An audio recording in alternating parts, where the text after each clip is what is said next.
네, 같이 함께 말씀 보겠습니다. 오늘 함께 나누실 말씀은 마태복음 15장 32절에서 39절까지 말씀입니다.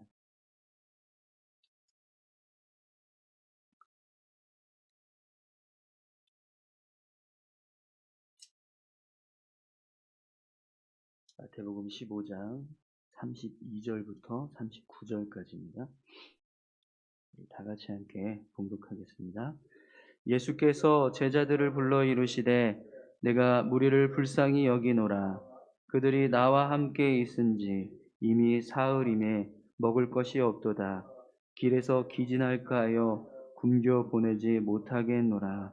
제자들이 이르되 광야에 있어 우리가 어디서 이런 무리가 배부를 만큼 떡을 얻으리이까. 예수께서 이르시되 너희에게 떡이 몇 개나 있느냐.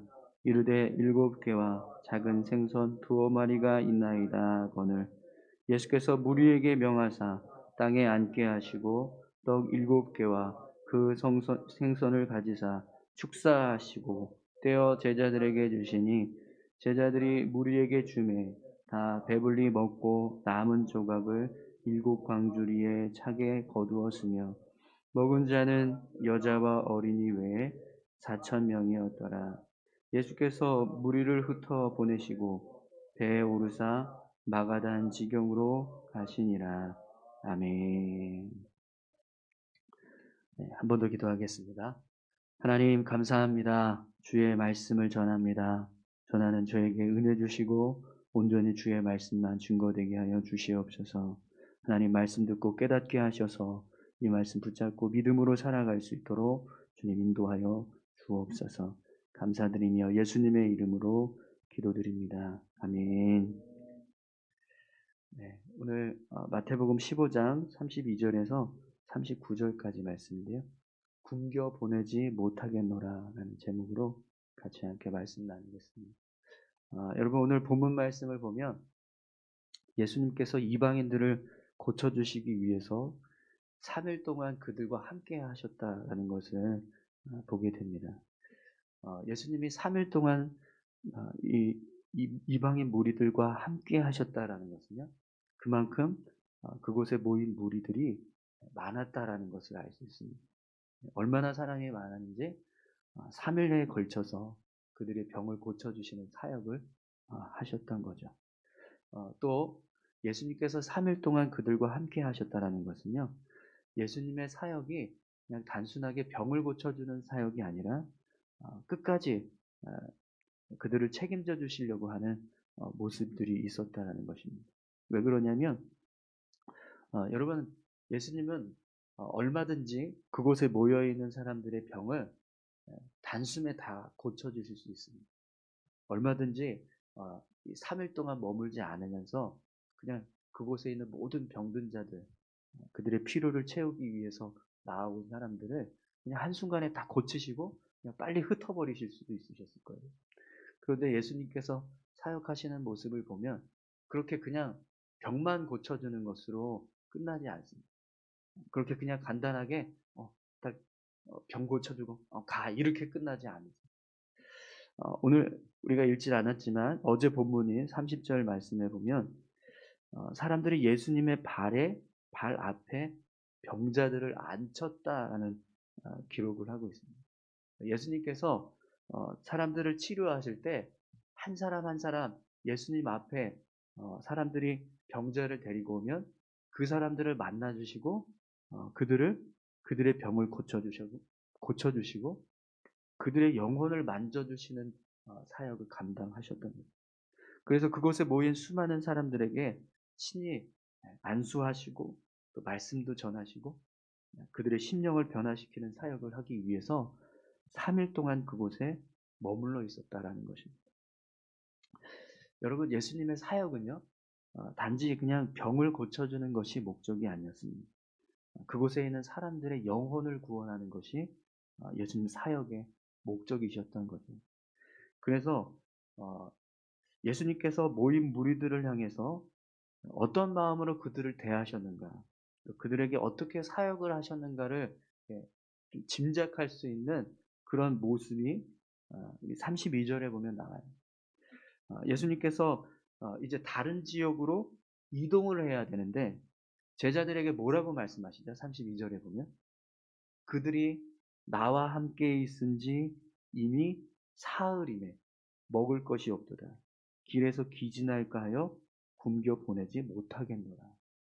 예수님께서 이들이 지금 우리와 함께 있은 지 벌써 3일이나 지났는데 그들이 가지고 왔던 음식 다 이제 소진하고 집으로 돌아가야 되는데 그런데 먹을 것을 구하지 못해서 혹시라도 이들이 탈진을 하게 되면 안 되니까 그래서 그냥 돌려보낼 수가 없다라고 말씀을 하시는 거예요. 왜 예수님께서 이들이 돌아가는 것까지 관심을 가지고 생각을 하고 계실까요? 예수님께서 이들을 대하실 때요. 그냥 단지 이들이 가지고 온 문제 해결해 주는 것으로 끝나시지 않았다라는 거예요. 예수님은 그들의 영혼을 사랑하시고 그들의 영혼을 구원하시는 것이 목적이었기 때문에 그들을 향해서 끊임없이 끝까지 그 영혼을 책임지시려고 하는 모습을 보여주고 계십니다. 그냥 대충 병만 고쳐주고 집으로 돌려보내는 것이 아니라 친히 한 사람 한 사람 그들을 만나주시고 그들의 문제를 해결해 주시는 또 그들의 영혼을 만져주시고 그들의 영혼을 구원하시는 일을 하셨던 겁니다. 여러분 오늘 예수님께서 이 이방인 무리들에게 긍휼과 사랑을 베풀어 주신 것처럼 오늘 저와 여러분들에게도 동일한 마음으로 긍휼과 사랑을 베풀어 주실 줄 믿습니다. 네. 사실 이 모인 무리들이 집으로 돌아가는 길에 그들이 탈진을 해서 쓰러지는 것하고요. 예수님은 사실 전혀 상관이 없는 분이죠. 예수님께서 이들의 병을 고쳐주시고 그것을 떠나시는 것만으로도요. 예수님은 본인의 사역을 다 하신 겁니다. 그런데 예수님 그렇게 하지 않으세요. 그냥 이들의 병을 고쳐주셨다는 것으로 만족하시고 가시지 않습니다. 그들이 안전하게 집으로 돌아갈 수 있도록 그렇게 그들을 위해서 내가 그냥 돌려보낼 수가 없다라고 말씀하십니다. 사랑하는 성도 여러분, 예수님은요, 우리 인생의 주인 되십니다. 아멘이신가요? 네. 주인이라는 말은요, 책임진다는 거. 예수님은 한번 우리 인생의 문제를 해결해 주시는 것으로 그냥 끝나는 것이 아니라 우리가 주님의 나라에 들어갈 때까지 끝까지 우리를 붙들어 주시고 책임져 주시는 분이시라는 거예요. 그래서 여러분, 예수님은요, 그곳에 모인 무리들이 병을 고치는 것으로 끝나서 이제 다 됐으니까 돌아가라. 이러고 보내는 게 아니라 그들이 안전하게 돌아갈 수 있도록 그것까지, 그들의 굶주린 배까지 채워주시길 원하셨다는 거예요. 그들이 안전히 돌아가서 그들의 삶 속에서 이렇게 변화된 삶의 모습들을 새롭게 시작해 갈 수 있도록 그것까지 예수님은 책임져 주시는 은혜를 베풀어 주셨다는 거예요. 여러분 고린도전서 1장 8절에 보면 이런 말씀이 있습니다. 주께서 너희를 우리 주 예수 그리스도의 날에 책망할 것이 없는 자로 끝까지 견고하게 하시리라. 아멘. 예수님은요, 우리를 사랑하시고 우리를 긍휼히 여기셔서 우리가 주님의 날에 책망할 것이 없는 자로 설 수 있도록 끝까지 우리를 붙들어 주신다라고 말씀하십니다. 오늘 저와 여러분들에게도 예수님은 동일한 모습으로 우리를 붙들어 주실 줄 믿습니다. 이것이 예수님께서 행하셨던 사역의 모습들입니다. 그런데 오늘 본문 말씀을 보면 이런 예수님의 모습과요, 반대로 제자들은 예수님의 마음도 전혀 이해하지 못하고 또 예수님의 사역에 제대로 도움이 되지 못하는 모습들을 보게 돼요. 예수님께서 제자들에게 길에서 기진할까 하여 굶겨 보내지 못하겠노라 이런 말씀을 하셨어요. 그런데 이 말씀을 들은 제자들이 예수님께 뭐라고 이야기합니까? 33절을 한번 볼까요? 33절 한번 보겠습니다. 제자들이 이르되 광야에 있어 우리가 어디서 이런 무리가 배부를 만큼 떡을 얻으리이까. 예수님 저희가 지금 광야에 있는데 우리가 어디서 이런 무리를 배부르게 먹일 수 있을 만큼의 떡을 구할 수 있겠습니까? 라고 이야기합니다. 그런데 여러분, 사실 예수님은요, 내가 굶겨 보내지 못하겠다라고 말씀하셨지, 너희가 가서 먹을 것 구해와라 라고 말씀하시지 않았어요. 그런데도 굳이 제자들이요, 우리가 어디서 이런 무리가 배부를 만큼 떡을 얻으리까? 먼저 제자들이 선수 쳐서 예수님께 떡 못 구합니다. 이렇게 이야기하는 거예요. 예수님께서 언제 자기들에게 먹을 거 구해오라고 이야기했습니까? 사실 제자들이 지금 이 한 말에는요, 예수님께서 지금 말씀하신 그 일을 우리가 못합니다. 그 일은 불가능합니다라고 말하는 것과 똑같은 거예요. 그럼 여러분, 3일 동안 예수님 무슨 일을 하셨죠? 그곳에 모인 수많은 병자들의 병을 고쳐주세요. 병 걸린 거, 장애인, 정말 각종 여러 가지 병에 걸린 사람들을 다 고쳐주시는 기적을 행하셨어요. 3일 동안 제자들이 본 거는요, 불가능한 것 가능케 하는 기적만 봤습니다. 그런데 예수님께서 수많은 병든 자들을 고쳐주시고 그들을 변화시켜 주시는 모습을 본 사람들의 입에서 뭐라고 지금 이야기해요? 그거 불가능합니다라고 이야기해요. 기적을 경험한 사람들의 입에서 나올 말이 아닌 거예요. 그런데 제자들이 지금 예수님께 먼저 선수를 치듯이 이렇게 대답을 해요. 왜 그랬을까요? 왜 제자들이 예수님을 향해서 불가능합니다라는 말을 했을까요? 사실 여러분, 지금 제자들의 마음은요, 굉장히 불편했습니다. 왜냐하면 이방인들과 3일 동안 함께 하면서 그들의 병을 고쳐주시고 또 복음을 전하시는 모습이 그들에게는요, 굉장히 못마땅합니다. 사실 제자들은요, 뼛속까지 유대인들이에요. 유대인들은 여러분, 자주 말씀드렸죠? 이방인들을 어떻게 취급한다고요? 개 취급한다. 지옥의 땔감으로 생각한다. 그 정도로 이방인들을 멸시하고 또 그들을 향해서 무시하는 그런 마음이 이 제자들에게도 가득 차 있었다는 겁니다. 예수님의 제자들이 되었지만 이들은 여전히 이방인들을 멸시하고 무시하는 선민 사상으로 가득 차 있었다는 겁니다. 그렇기 때문에 그들의 마음이요, 이방인들과 3일 동안 함께하는 것도 너무 싫고 예수님께서 이 이방인들을 위해서 병을 고쳐주시고 복음을 전하시는 것도 너무 불편합니다. 그런데 자꾸 예수님 뭐라고 말씀하세요?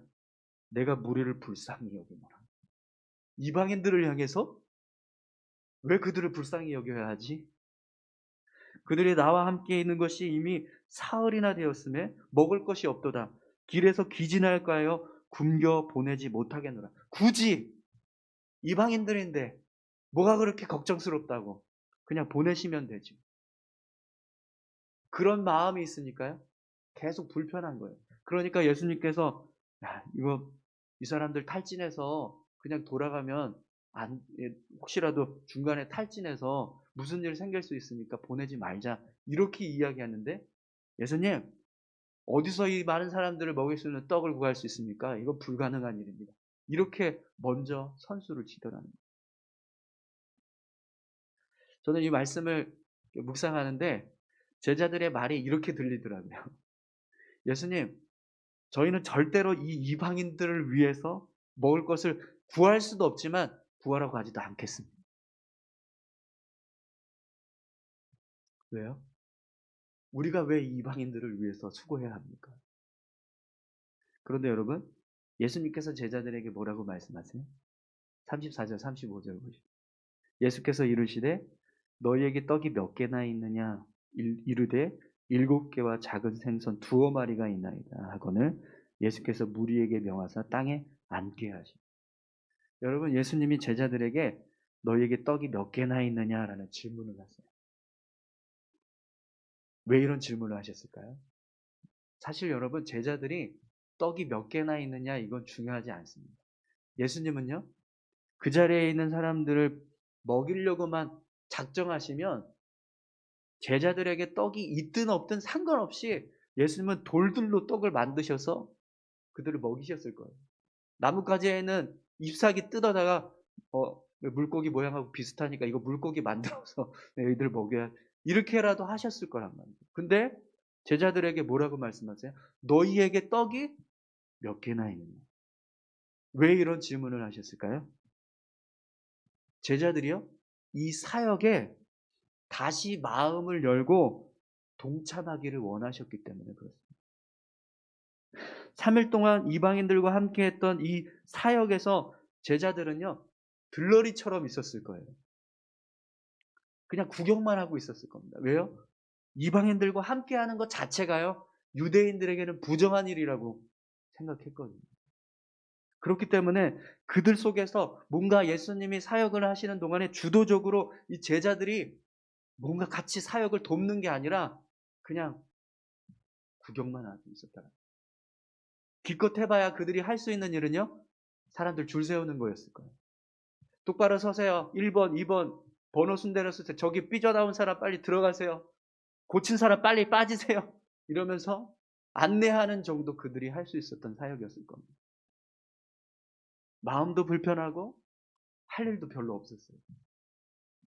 그런 제자들을 향해서 예수님이 가장 중요한 사역의 매개체로 다시 들어오라고 말씀하십니다. 그래서 제자들에게요, 너희에게 떡이 몇 개나 있느냐라고 물어보십니다. 그래서 여러분, 제자들이 떡 7개와 생선 2마리가 있습니다. 이렇게 말씀하시자 예수님 뭐라고 하세요? 무리들을 명하셔서 앉게 하시고, 그리고 제자들을 향해서 축사하시고 떡을 떼어서 나눠주기 시작합니다. 예수님께서 나눠주시는 떡을 제자들이 받아서 무리들에게 나눠주기 시작합니다. 어떤 일이 일어나죠? 떡이 떼지는데 줄지가 않아요. 물고기를 나눴는데 분명히 2마리인데 그게 줄지가 않습니다. 제자들이요, 기적의 중심에 서기 시작합니다. 여러분, 나눠주고 있는 이 떡 누구의 떡이죠? 제자들의 떡입니다. 이 물고기 누구의 물고기죠? 제자들의 물고기입니다. 사랑하는 성도 여러분, 교회의 머리가 누구십니까? 예수 그리스도십니다. 아멘이신가요? 네, 그러면 교회를 세우시고 이끌어 가시는 분은 누구세요? 당연히 예수님이십니다. 그럼 여러분, 예수님께서 우리 교회를 세우고 또 성도들을 세우는 데 있어서 사람의 도움이 필요하실까요? 아니요. 사실은 전혀 필요 없습니다. 예수님이 얼마든지요, 혼자서도 교회를 세우고 성도들을 세울 수 있는 분이세요. 그런데 여러분, 교회에는요, 목사도 있고, 장로도 있고, 권사도 있고, 안수집사도 있고, 집사도 있고, 권찰도 있습니다. 왜 이런 직분들을 교회에 세우게 하셨을까요? 우리가 예수님의 사역에 동참할 수 있게 하시기 원하십니다. 여러분, 예수님요, 우리가 가지고 있는 떡 7개와 물고기 2마리, 그것 가지고 여자와 어린아이를 제외한 4,000명을 먹이시는 기적을 행하기 원하셨다라는 거예요. 그래서 우리에게 이런 직분을 주셨다라는 거예요. 그렇다면 여러분, 그런 예수님의 말씀 앞에 우리가 어떻게 서야 할까요? 어떤 모습으로 서야 할까요? 오늘 제자들처럼 마음에 안 든다고 주변에서 불평하면서 원망하면서 그거 불가능합니다 이렇게 이야기해야 할까요? 아니요. 예수님을 향한 신뢰와 헌신의 마음으로 주님 앞에 나아가야 합니다. 그래야 우리가 주님의 귀한 사역에 동참한 기쁨이 있지 않겠습니까? 사랑하는 성도 여러분, 오늘 저와 여러분들이 예수님을 향해서 신뢰와 헌신의 모습으로 나아갈 수 있기를 소망합니다. 수많은 병든 자들을 고쳐주신 그 기적을 3일 동안 본 사람들의 입에서 불가능합니다라는 말이 나오는 것은요, 참으로 안타까운 일입니다. 이들은 이미 오병이어도 기적한 사람, 오병이어의 기적도 경험한 사람들. 그런 사람들의 입에서 이렇게 믿음 없는 말이 나와서야 되겠습니다. 여러분 오늘 우리가 살아가는 삶의 모습 속에서 하나님께서 행하신 은혜들, 그 은혜들 얼마나 많습니까? 여러분 어떠세요? 여러분 은혜가 많으십니까? 네, 많으셨나요? 네, 그렇다면 우리가 앞으로 삶을 살아갈 때에도 하나님은 우리에게 은혜 부어주실까요? 안 부어주실까요? 부어주십니다. 할렐루야. 그러면 우리가 어떤 일을 할 때, 주님을 위해서 일할 때, 교회를 위해서 일할 때, 말씀에 따라서 믿음의 삶을 살아가려고 할 때, 어떤 모습으로 서야 할까요? 믿음을 가지고. 하나님 앞에 기쁨으로 헌신하는 모습. 그렇게 우리의 삶을 살아가야 한다는 거예요. 어떤 모습이 그러면 주님 앞에 신뢰하고 헌신하는 모습일까요? 오늘 제자들의 모습이 아니고요. 이런 모습이어야 할 겁니다. 예수님, 그러세요? 무리들이 굶주려서 보내시는 것이 마음이 좀 편하지 않으시고 불편하세요? 그러면 여기에 떡 7개하고 물고기 2마리가 있는데 이것 가지고 예수님, 예수님의 뜻을 이루시는데 사용하십시오. 이게 진짜 예수님을 신뢰하고 헌신하는 모습이랍니다. 오늘 저와 여러분들이 그런 귀한 헌신된 모습으로, 믿음 있는 모습으로 나아갈 수 있기를 소망합니다. 네. 여러분 마지못해서 헌신하는 결과가 남자만 4,000명을 먹이는 기적을 행하셨어요. 그리고 7광줄이나 떡과 물고기가 남았습니다. 그럼 여러분 기쁘고 즐겁게 하나님 앞에 헌신하면, 기쁘고 즐겁게 믿음을 가지고 나아가면 어떤 일이 일어날까요? 4,000명, 그거는 껌입니다. 할렐루야. 네. 그렇게 될 줄 믿습니다. 하나님께서 오늘 우리 교회가 하나님을 신뢰하고 또 하나님께서 행하시고자 하는 일들에 기쁨으로 헌신한다면 우리 교회를 통해서요 정말 놀랍게 귀한 일들을 이루어 가실 줄 믿습니다. 오늘 우리가 하나님을 신뢰하고 하나님을 위해서 기쁘게 즐겁게 헌신한다면 하나님은요 우리를 사용하셔서 정말 놀라운 일들을 이루어 가실 줄 믿습니다. 오늘 저와 여러분들이 주님 앞에 기쁨으로, 즐거움으로, 또 신뢰함으로 헌신하는 귀한 모습들이 있기를 소망합니다. 우리 시간 같이 함께 기도할까요? 여러분 예수님은 우리를 끝까지 책임지려고 하세요. 굶겨서 돌려보내는 거 아쉬워서 못 보내겠다 그렇게 말씀하십니다. 예수님 그렇게 우리를 사랑하시고 우리를 위해서 헌신하시고 우리를 위해서 일하고 계십니다. 그런 주님을 향해서 우리가 그분을 신뢰하고 그분을 위해서 같이 함께 헌신할 수 있어야 하지 않겠습니까? 우리 같이 기도하실 때요. 주님, 우리가 그 주님의 은혜에 감사하면서 주님을 믿고 신뢰하는, 그래서 기쁨으로 헌신할 수 있는 우리 모두가 되게 해달라고, 그런 교회가 되게 해달라고 우리 다 같이 함께 기도하겠습니다. 하나님 아버지 감사합니다. 하나님 우리를 주장하여 주시고